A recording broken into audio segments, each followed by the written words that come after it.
Sa kasagsagan ng kampanya, ilang ulit na tinuligsa ng Vice Presidente at ng kanyang mga kaanak ang Administrasyong Marcos dahil sa umano'y kakulangan nila ng mga proyekto para sa taong bayan. Sinisi rin nila ang Presidente sa pagkakaaresto ni dating Pangulong Rodrigo Duterte.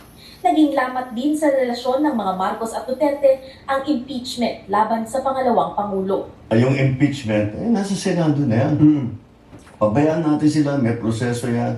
Pabayaan natin ang proseso. Ako, basta ang nasa isip ko, tapos ng eleksyon, balik sa trabaho. Ayon sa political analyst na si Julio Tihanki, maaaring sinusubukan ng Pangulong isalba ang natitirang 3 taon ng kanyang administrasyon.